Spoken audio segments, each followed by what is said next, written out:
I just wanted to say thank you to Felicia Escobar and her entire staff, Kevin and Judy, who they worked very hard to help put this together. Last year when I came to Felicia about this idea, they made it happen. I think it was an inspiration to many of us who came last year, and some of us actually started working on the ground to make sure we support the president's idea on immigration reform. I've been fighting on the ground from Ohio throughout the country to make sure that we galvanize more support, because the president and his staff cannot do it alone. We, the citizens who put him in office, will have to continue fighting with him to make sure that we support and put pressure in Congress to pass the bill. We held a huge, in your point that you talked about, if it's not in Latino issues, they understand it because they've helped me, brought in all top young leaders in general of African descent in the country, here in the White House, to talk about immigration reform and how we can get them involved. And it's been almost a year I've been holding conference calls with them to update them to what's happening, and also to write their Congress members to put pressure to make sure that we support the president coming up November. So hopefully we'll have an immigration reform. So thank you for what you're doing. Thank you for your staff. Back then, in my year 6 years ago when I won it, I would see the letter a little late, so I almost missed it. But my brother won it recently, and then now it's electronic. So that one there for me, I think is a good step. So how the White House want to handle the process, not just the Dream Act, but for people, international students come over here who go higher degree and trying to help them. So we do want to fix that part of the system as well, because we are also making an investment in people, educating them. They're going to our finest institutions. They can stay here and create businesses, and form families and be really a part of the country. So we do want to fix that part of the system. What we would do, and what was in the Senate bill, is we would allow people who graduated, particularly in the STEM degrees, to get a green card. It would be a concept called stapling. You could get a green card stapled to your diploma. You have to meet certain requirements, like show you had a job and that they were, that it was a job in the field and you were getting paid decently. So that's something that's in the Senate bill that we very strongly support. We can't do that outside of Congress changing the laws, but there are things we can do for the OT program that we're looking at, make that program stronger, and create a way for it to be create more of a process where people stay needing any green card application, but it takes a while for this process. So we're thinking about that. Lots of times people have to wait a long time because there's limits and limits on the number of green cards we can give out every year. So that's a problem that we will fix in the Senate bill. But in the meantime, we are trying to find ways to keep those STEM students in particular once they graduate here in the country. So we're very aware of that, and I'm happy to hear your feedback on the diversity visa program, because I know there were a lot of problems with it, and it's good to hear that from your perspective it's working better. So great. So thank you.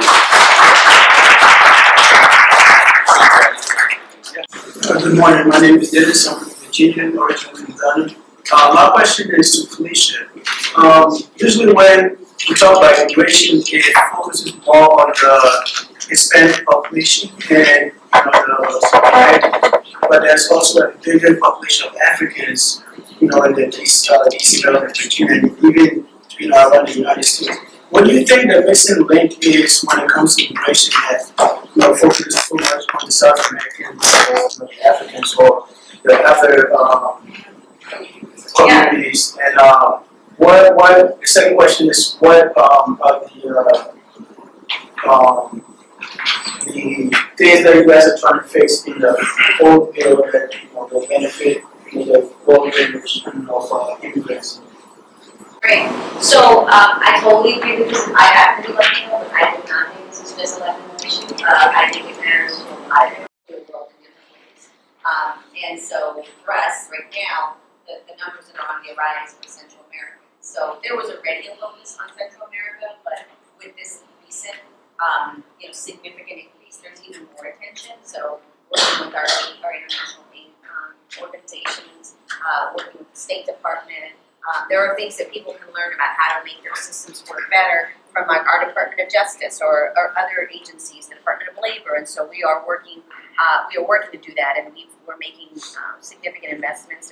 There's a drought in Central America that's impacting people's ability to work there because maybe they work in crops and there's not anything to pick right now, and that's creating all kinds of problems. So just earlier this week, Secretary Kerry, who's up in New York with the President for the UN General Assembly, announced funding that we are providing, assistance that we are providing to Central American countries to help address the drought issue. So we don't focus on that on a daily basis, but there is a lot of attention focused on that as well.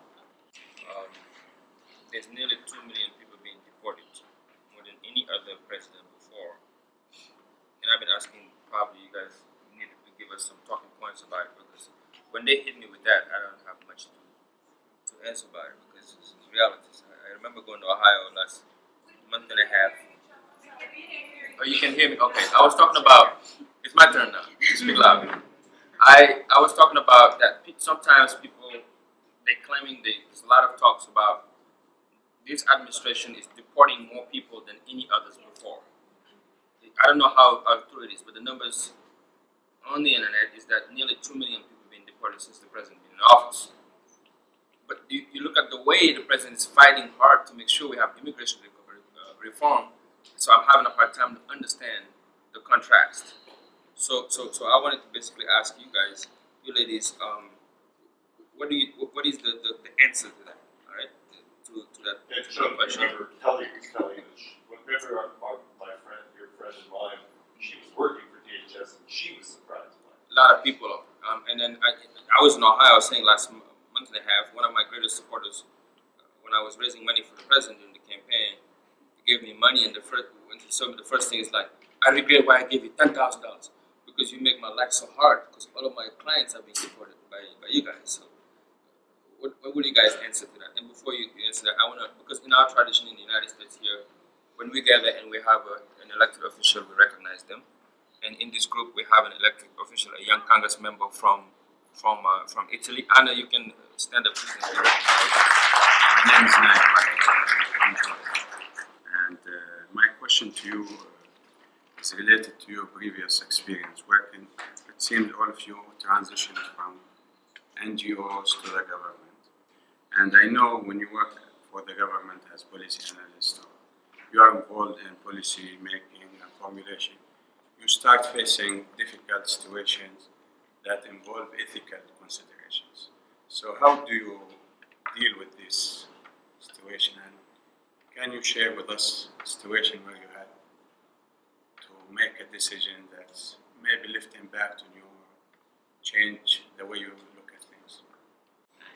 As I mentioned, I came to this country as a teenager, and I've lived in very difficult circumstances, so I know what it feels like to struggle a little bit, but having that experience and watching those children probably touched me in a way that I can never explain. I think to this day it still haunts me, and how in the mindset of a 7-year-old child coming from Central America, it's speaking to what you talked about, and to make it to the border and now have to face how to navigate our immigration process is I don't understand that. It's a cards that I'll never understand. And I think hearing some of our discussions and how we're dealing with that issue, there's been some considerations of how we treat them fairly. But in the end, they are having to go through our immigration process where there may be a chance where they may be removed. And that is something I struggle with, but I know that it's the constraints of how our laws are processed. My job is to make sure that as they go through this process, they're treated fairly, humanely, and are given the rights and dues that they deserve in this country. So that sort of is, I think, an example of it. Applause.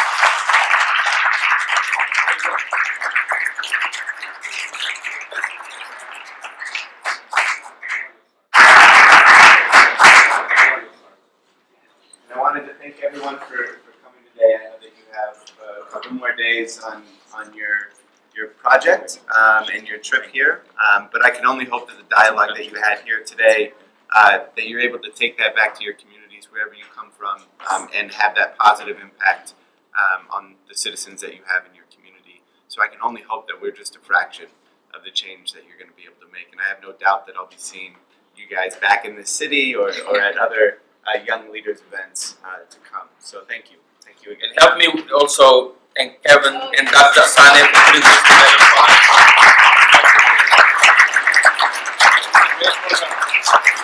We're going to keep it moving because the same issues that you have here, we have here in immigration. That's what the Europeans are having. She talks about it now. In Africa, it's the same thing. But together, globally, we can find global solutions and help move our countries forward and help the needy. Because what's hurting those immigrants in those countries is hurting us too. I was with her in Mexico just 2 weeks ago. We visited those houses and met those women who are trying to travel here with those trends and gangs. It's very tough to see that. So thank you for the work you guys do. Yeah. And I've given my contact information. Yes, I'll share his contact information for follow-up questions you have. He'll be your guy here at the White House. Now you got a guy at the White House.